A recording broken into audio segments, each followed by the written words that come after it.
अस्सलाम वालेकुम व्यूअर्स, हम सॉल्व करने जा रहे हैं मैथमेटिकल मेथड का चैप्टर नंबर 6 जो कि वेक्टर स्पेसेस से रिलेटेड है। इससे पहले कि हम वेक्टर स्पेसेस की तरफ जाएं, हमें पहले एक आर्टिकल डिफ़ाइन करना होगा फील्ड की मदद से ही हम डिफ़ाइन करेंगे कि वेक्टर स्पेसेस क्या होती हैं और फिर उनसे रिलेटेड जो क्वेश्चंस हैं उनको सॉल्व करेंगे। जी व्यूअर्स, तो पहले देखते हैं कि फील्ड क्या होता है। जी, फील्ड की डेफिनेशन है let f be a non-empty set and plus be addition operation and dot be multiplication operation, then f is called a field if the following axioms hold. Number 1, f plus is an abelian group. इसका मतलब ये है कि जो आपके पास set आपने लिया है नॉन एम्प्टी सेट f, वो इस ऑपरेशन एडिशन के तहत अबिलियन ग्रुप होना चाहिए। अबिलियन ग्रुप होने का क्या मतलब है कि इसमें 5 प्रॉपर्टीज होनी चाहिए। और वो कौन सी 5 प्रॉपर्टीज हैं? Closure law, associative law, identity element, inverse element, हर एलिमेंट का, और लास्ट में कि वो उसमें कम्यूटेटिव लॉ होल्ड करना चाहिए। उन्हीं प्रॉपर्टीज को मैं यहाँ पर डिफाइन करने जा रहा हूँ। सबसे पहले देखें कि कुलैयर लॉ किस तरह से है। For all A B belongs to F implies A plus B belongs to F, यानी आप सेट एफ के कोई से भी 2 एलिमेंट लें, उनको ऑपरेशन एडिशन के तहत दोबारा अगर ऐड करें तो जो आंसर आएगा वो दोबारा एफ के अंदर ही होना चाहिए। तो इस लॉ को हम कहते हैं कुलैयर लॉ अंडर एडिशन। और नेक्स्ट है ये कि एसोसिएटिव भी होना चाहिए अंडर एडिशन। एसोसिएटिव के लिए क्या कंडीशन है? For all A b c belonging to the set F a plus b plus c, यानी आप पहले ए और बी को ऐड करके फिर उसको सी में ऐड करें, या बी और सी को ऐड करके उसके रिजल्ट को ए में ऐड करें, दोनों का आंसर सेम होना चाहिए। For all A b c belonging to the set F, इस लॉ को हम कहेंगे एसोसिएटिव लॉ अंडर एडिशन। और थर्ड कंडीशन है there exist an element 0 belongs to F such that 0 plus a is equal to a plus 0 is equal to a, यानी कोई एक ऐसा एलिमेंट जरूर होना चाहिए इस f के अंदर कि उसको आप लेफ्ट से ऐड करें या राइट से ऐड करें तो एलिमेंट के ऊपर कोई फर्क ना पड़े। और किस एलिमेंट पर? For all elements a belongs to the set f, यानी f के तमाम एलिमेंट्स के लिए f के अंदर ही कोई एक एलिमेंट ऐसा मौजूद होना चाहिए कि जिसको लेफ्ट या राइट से ऐड करें तो उन एलिमेंट्स पे कोई फर्क ना पड़े। तो फिर हम इस एलिमेंट जो आप यहाँ पर 0 कह रहे हैं, इस एलिमेंट को हम कहेंगे कि ये एडिटिव आइडेंटिटी है जी। इसी तरह से नेक्स्ट है कि अगर आप हर एलिमेंट ए के लिए एक ऐसा एलिमेंट तलाश कर सकें उसी का नेगेटिव, यानी आप ए को माइनस ए में ऐड करें या माइनस ए को प्लस ए में ऐड करें तो दोनों का आंसर 0 आना चाहिए। ये एडिटिव आइडेंटिटी होना चाहिए। एडिटिव आइडेंटिटी ये दोबारा इसी सेट के अंदर मौजूद होनी चाहिए। तो ये अगर कंडीशन आपके पास पूरी हो जाए कि हर एलिमेंट के लिए आपको उसका नेगेटिव मिल जाए कि जिसको लेफ्ट या राइट से ऐड करें तो आंसर एडिटिव आइडेंटिटी आ जाए, तो फिर ये जो आपके पास एलिमेंट ए होगा उसका जो नेगेटिव होगा वो आपके पास ए का एडिटिव इनवर्स कहलाएगा। तो सिंपली बात ये बनी कि हर एलिमेंट का एडिटिव इनवर्स जो है वो भी इस फील्ड के अंदर, इस एफ के अंदर ही मौजूद होना चाहिए। तो ये जो प्रॉपर्टी है ये है इनवर्स ऑफ ईच एलिमेंट के लिए जी। तो लास्ट में ये है कि for all A B belongs to F a plus b is equal to b plus a, यानी आप ए प्लस बी लें या बी प्लस ए लें तो दोनों का आंसर सेम होना चाहिए। इस लॉ को हम कहते हैं कम्यूटेटिव लॉ। अब जिस सेट के अंदर ये 5 प्रॉपर्टीज पूरी हो जाएंगी अंडर एडिशन, हम कहेंगे कि वो set under addition abelian group है जी। तो पहली प्रॉपर्टी सेट के लिए ये थी कि आपको अंडर एडिशन उस सेट को अबिलियन ग्रुप शो करना होगा। सेकेंड प्रॉपर्टी है जी F difference singleton 0 under multiplication is an abelian group. अब वही 5 प्रॉपर्टीज जो हैं वो अंडर मल्टीप्लीकेशन भी होल्ड करनी चाहिए, लेकिन यहाँ पर एक बात ये ध्यान में रखने वाली है कि एफ में से हम एलिमेंट 0 को निकाल के चेक करेंगे इन 5 प्रॉपर्टीज को। उसकी वजह भी आगे बताता हूँ कि हम 0 को निकाल क्यों रहे हैं। तो सबसे पहले उसी तरह से जी कुलैयर लॉ का मतलब क्या होता है कि आपको जब भी सेट में से 2 एलिमेंट लें तो उनको ऑपरेशन के तहत कंबाइंड करें तो उसी सेट के अंदर मौजूद होना चाहिए। For all A B belongs to F implies A dot B belongs to F, तो जब भी 2 एलिमेंट्स को अंडर मल्टीप्लिकेशन कंबाइन करें तो उनका रिजल्ट भी इस एफ के अंदर मौजूद होना चाहिए। इस लॉ को हम कुलैयर लॉ कहते हैं। सेकेंड है जी for all A b c belongs to F a dot b into c is equal to a dot b dot c, यानी आप ए और बी को पहले कंबाइन करें और उसके आंसर को सी के साथ कंबाइन करें, या बी और सी का जो आंसर आए उसको ए के साथ कंबाइन करें, तो दोनों आंसर आपस में इक्वल होने चाहिए। तो ये कंडीशंस अगर हर 3 एलिमेंट के लिए सेटिस्फाई हो जाएं तो इसको हम कहते हैं कि ये हमारे पास associative law under multiplication hold करता है। तीसरी कंडीशन उसी तरह से आइडेंटिटी की है जी। यहाँ चूंकि ऑपरेशन मल्टीप्लिकेशन का है तो मल्टीप्लिकेटिव आइडेंटिटी यहाँ हम देखेंगे, there exist an element 1 belongs to F such that 1 dot a is equal to a dot 1 is equal to a, यानी एफ के लिए कोई एक एलिमेंट ऐसा जरूर मिलना चाहिए कि जिसको लेफ्ट से मल्टीप्लाई करें या राइट से मल्टीप्लाई करें तो एफ के तमाम एलिमेंट जो ए हैं उनपे कोई फर्क ना पड़े। अगर ऐसा कोई एलिमेंट एफ के अंदर मौजूद हो तो उसको हम कहेंगे कि वो हमारे पास उस एफ के लिए मल्टीप्लिकेटिव आइडेंटिटी है। नेक्स्ट प्रॉपर्टी है कि हर एलिमेंट का इनवर्स एग्जिस्ट करना चाहिए। For every a belongs to F there exist a inverse belongs to F such that a into a inverse is equal to a inverse into a is equal to multiplicative identity, यानी हर element के लिए उसका जो multiplicative inverse है वो दोबारा उसी set के अंदर मौजूद होना चाहिए। अगर हर एलिमेंट का इनवर्स एग्जिस्ट कर जाएगा तो फिर ये मल्टीप्लिकेटिव इनवर्स की प्रॉपर्टी होल्ड कर जाएगी जी।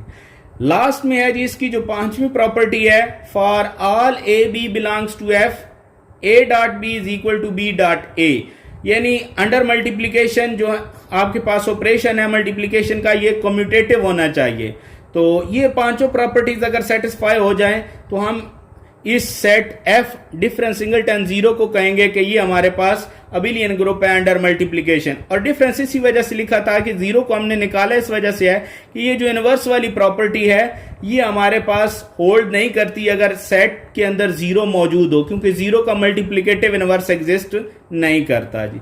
तो यहां तक हमें 2 बातें पता चली हैं कि नंबर 1 एफ को अंडर एडिशन जो है वो अबिलियन ग्रुप होना चाहिए, नंबर 2 एफ में से जीरो को निकाल के बाकी जो सेट बचता है उसको भी अंडर मल्टीप्लिकेशन अबिलियन ग्रुप होना चाहिए। थर्ड केस ये है जी कि डिस्ट्रीब्यूटिव लॉज जो हैं ये होल्ड करने चाहिए।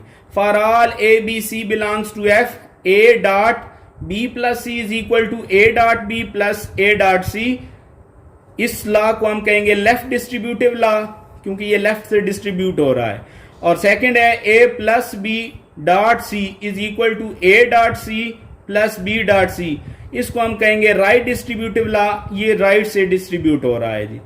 अब यहां पर देखें 3 मेजर कंडीशंस थी कि अगर आपके पास अंडर एडिशन एफ जो है वो अबिलियन ग्रुप हो, एफ में से जीरो को निकालें तो अंडर मल्टीप्लिकेशन वो भी अबिलियन ग्रुप हो, और लास्ट में ये था कि लेफ्ट डिस्ट्रीब्यूटिव और राइट डिस्ट्रीब्यूटिव लॉज ये होल्ड करते हो, तो फिर ऐसे सेट को हम कहेंगे कि उसका नाम फील्ड है। और इसकी एग्जांपल्स कुछ देख लें जी कि एग्जांपल्स में है set of rational numbers, set of real numbers, set of complex numbers, ये सारे की सारी एग्जांपल्स हैं फील्ड की जी। नेक्स्ट अब हम अपने मेन आर्टिकल वेक्टर स्पेस की तरफ चलते हैं। तो दोबारा इसी तरह से आप अपने माइंड में रखेंगे कि आपने जब भी वेक्टर स्पेस को डिफाइन करना होता है तो vector space over the field define की जाती है। तो फील्ड की डेफिनेशन आपके माइंड में होनी चाहिए कि फील्ड के जो एलिमेंट्स हैं वो किन किन प्रॉपर्टीज को सेटिस्फाई करते हैं। फील्ड जो है वो उस एफ को अगर देखें तो अंडर एडिशन अबिलियन ग्रुप भी होता है। जीरो के अलावा जो एफ के एलिमेंट्स हैं वो under multiplication abelian group form करते हैं, और लेफ्ट डिस्ट्रीब्यूटिव और राइट डिस्ट्रीब्यूटिव लॉज भी जो फील्ड के एलिमेंट्स हैं उनके लिए सेटिस्फाई होते हैं। तो ये एफ जो भी लिया जाएगा, एफ की जगह आर हो सकता है, क्यू हो सकता है, सी, या सिंपल एफ जब लिया जाएगा तो इसका मतलब फील्ड होगा, और फील्ड के एलिमेंट्स इन प्रॉपर्टीज को सेटिस्फाई करते होंगे जी। नेक्स्ट वेक्टर स्पेस की डेफिनेशन देखते हैं जी। वेक्टर स्पेस की डेफिनेशन है let F be a field and V be a non empty set on whose elements and operation of addition is defined, यानी आपके पास एफ जो है वो फील्ड है और वी जो है वो नॉन एम्प्टी एक सेट है जिसके ऊपर ऑपरेशन जो है वो एडिशन का डिफाइन किया गया है। Suppose that for every a belongs to F and every v belongs to V, a v is an element of V, यानी आप कोई भी स्केलर फील्ड में से लें और आर्बिट्रेरी कोई भी एलिमेंट आप वी में से लें तो उनको आप मल्टीप्लाई करें ए वी को, तो ये जो आपके पास कंबाइंड रिजल्ट बनेगा ये दोबारा वी के अंदर ही मौजूद हो।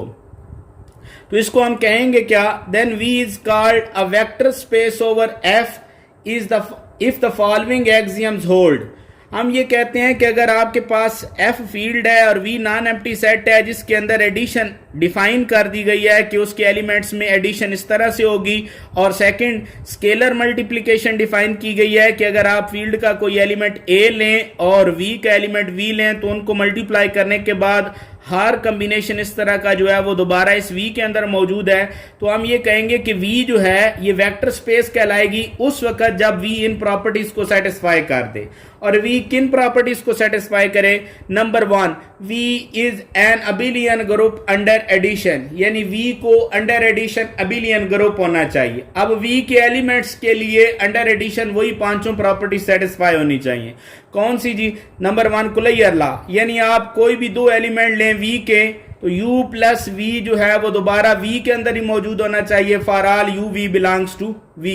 यानी आप जब भी दो आर्बिट्रेरी एलिमेंट लें तो उनको एडिशन के तहत कंबाइन करें तो दोबारा आंसर V के अंदर ही मौजूद हो। सेकेंड प्रॉपर्टी है U plus V plus W is equal to U plus V plus W, यानी ये एसोसिएटिव लॉ होल्ड करना चाहिए अंडर एडिशन हर तीन एलिमेंट U V W के लिए। और फिर V के अंदर एक ऐसा एलिमेंट 0 मौजूद होना चाहिए कि उसको लेफ्ट से ऐड करें या राइट से ऐड करें तो आपके पास V के बाकी तमाम एलिमेंट्स जो स्मॉल v हैं इनमें कोई फर्क ना पड़े, वही दोबारा V एलिमेंट आ जाए। तो हम इस जो 0 वैल्यू है यहाँ पर 0, इसको हम कहेंगे कि ये हमारे पास एडिटिव आइडेंटिटी है इस सेट V के लिए। Next, for every V belongs to V there exist minus V belongs to V such that V plus minus V is equal to minus V plus V is equal to 0, यानी आपके पास इस V के हर element small v के लिए उसका negative B इसी set के अंदर मिलना चाहिए कि आप उसको राइट या लेफ्ट से ऐड करें तो आपके पास आंसर एडिटिव आइडेंटिटी आना चाहिए। और लास्ट में ये इसकी कंडीशन है कि अगर आप कोई भी दो आर्बिट्रेरी एलिमेंट लें U और V तो उनको आप ऐड करें U प्लस V से या V प्लस U ऐड करें, दोनों का आंसर आपके पास सेम होना चाहिए, यानी कम्यूटेटिव कंडीशन होल्ड करनी चाहिए अंडर एडिशन। ये पांचों प्रॉपर्टीज होल्ड कर जाएं तो हम कहेंगे कि V जो है वो अंडर एडिशन अबिलियन ग्रुप होना चाहिए। यहां तक हमें ये पता चला है कि V जो है उसको वेक्टर स्पेस बनने के लिए पहली कंडीशन क्या होनी चाहिए उसमें कि वो अंडर एडिशन अबिलियन ग्रुप होना चाहिए। सेकेंड कंडीशन ये है A into U plus V is equal to AU plus AV for all A belongs to the field F and UV belongs to the set V।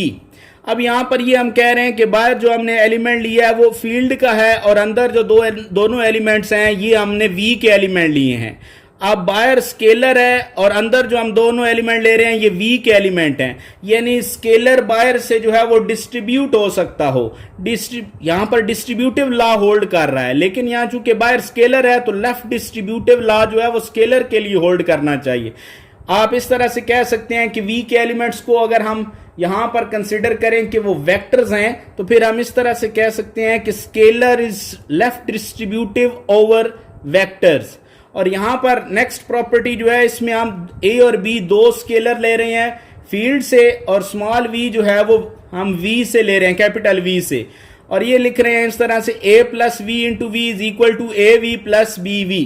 अब चूंकि यहां पर A और B दोनों स्केलर हैं और राइट से जो डिस्ट्रीब्यूट हो रहा है वो हमारे पास वेक्टर V है, तो इसको इस तरह से कह सकते हैं AV प्लस V जो यहां पर डिस्ट्रीब्यूट हुआ है vector is right distributive over the scalars. ये प्रॉपर्टी होल्ड करनी चाहिए थर्ड के लिए जी।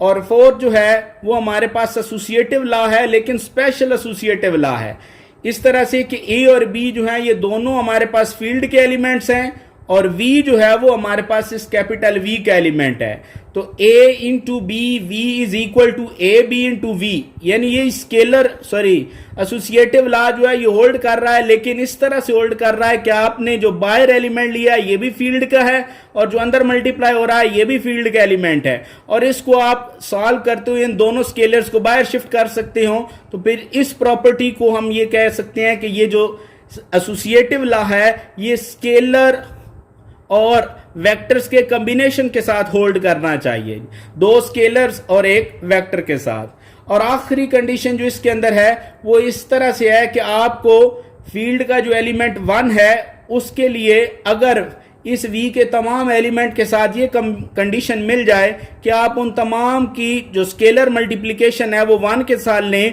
तो आपके पास दोबारा वही वेक्टर आ जाए, तो फिर हम ये जो 5 प्रॉपर्टीज होल्ड कर रही हैं, इनको होल्ड करने के बाद जो v होगा उसको नाम देंगे हम वेक्टर स्पेस का। अब यहां तक देखें कि v को हमने वेक्टर स्पेस कब कहा है। मैं इस डेफिनेशन को दोबारा से रिकॉल कर रहा हूं कि आपने सबसे पहले ये कहा है कि f हमारे पास एक फील्ड है और v एक नॉन एम्प्टी सेट है जिसके अंदर एलिमेंट्स में एडिशन डिफाइन कर दी गई है, और फिर हमने स्केलर मल्टीप्लिकेशन इस तरह से डिफाइन की थी कि आप फील्ड का एलिमेंट a लें और v के एलिमेंट स्मॉल v लें, दोनों को मल्टीप्लाई करें तो जो a v एलिमेंट बनता है वो दोबारा v के अंदर ही मौजूद है हर स्केलर a के लिए और हर वेक्टर v के लिए।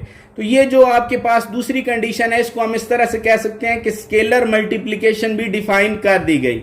अब जब एडिशन और स्केलर मल्टीप्लिकेशन डिफाइन कर दी गई तो उसके बाद हमने कहा कि v वेक्टर स्पेस होगा कब, जब v 5 प्रॉपर्टीज को होल्ड करे। वो कौन सी 5 प्रॉपर्टीज हैं कि v जो है वो अंडर एडिशन अबिलियन ग्रुप हो, नंबर 2 v जो है उसके एलिमेंट्स के लिए स्केलर जो बाहर से आप ऑपरेट कर रहे हैं उसके लिए लेफ्ट डिस्ट्रीब्यूटिव लॉ होल्ड करें, यानी scalar is left distributive over the vectors, और थर्ड जो है उसके लिए ये था कि vector is right distributive over the scalar, और फोर्थ जो था इसमें एसोसिएटिव लॉ था 2 स्केलर के लिए और 1 वेक्टर के लिए, और लास्ट में ये था कि आप अगर फील्ड के एलिमेंट 1 लें उसको आप वेक्टर के तमाम एलिमेंट के साथ स्केलर मल्टीप्लिकेशन लें उसकी, तो आपके पास दोबारा वही वेक्टर आना चाहिए। अगर ये कंडीशन पांचों सेटिस्फाई हो जाएं तो v को हम नाम देंगे कि v वेक्टर स्पेस है, और अगर इनमें से कोई एक प्रॉपर्टी भी पूरी नहीं होगी तो हम v को vector space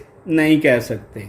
the expression a v for a belonging to the field f and v belonging to the v is called the scalar multiplication of v by a. The elements of the field f are called scalars and the elements of the v are called vectors. ये हम पहले भी discuss कर चुके हैं कि field के जो एलिमेंट्स हैं उनको हम स्केलर्स कहेंगे और जो v के एलिमेंट्स हैं उनको हम वेक्टर्स का नाम देंगे। अब यहाँ पर स्पेशल ये केस रहा कि जब v वेक्टर स्पेस हो जाएगी तो हम v के जो एलिमेंट्स हैं उनको वेक्टर्स कहेंगे। The vector space v over the field f is sometime written as v over the field f if the field is f over which v is vector space is clearly understood from the context, यानी अगर आपको पता चल जाए कि कौन सी field यहां पर यूज की गई है तो फिर ये v ऑफ f जो है इसको लिखने की जरूरत नहीं है, आप सिंपल लिख सकते हैं then we simply write v instead of v of f। तो आप v ऑफ f लिखने की बजाय सिंपल v भी लिख सकते हैं जी। It may be noted that the scalar multiplication for a vector space v over the field f is a function. आप इस तरह से कह सकते हैं कि जो स्केलर मल्टीप्लिकेशन है वो असल में एक फंक्शन f है, कहां से कहां तक, फील्ड और वेक्टर स्पेस जो है इनकी कार्टेशियन प्रोडक्ट से सिंपल वेक्टर स्पेस के अंदर v के अंदर ही ये आपके पास एक ऐसा फंक्शन है जिसको आप इस तरह से डिफाइन कर सकते हैं f of a v is equal to a v. ये ऑर्डर्ड पेयर ए वी है जिसको, क्योंकि f क्रॉस v के जो एलिमेंट्स हैं वो ऑर्डर्ड पेयर की फॉर्म में होने हैं, तो उस पर जब आपने f को ऑपरेट करना है तो उसको आपने ए वी से डिनोट किया है, ये दोबारा एलिमेंट जो है वो v का बन जाएगा। तो इस तरह से हम कह सकते हैं कि जो स्केलर मल्टीप्लिकेशन है वो v के अंदर डिफाइन हो जाएगी।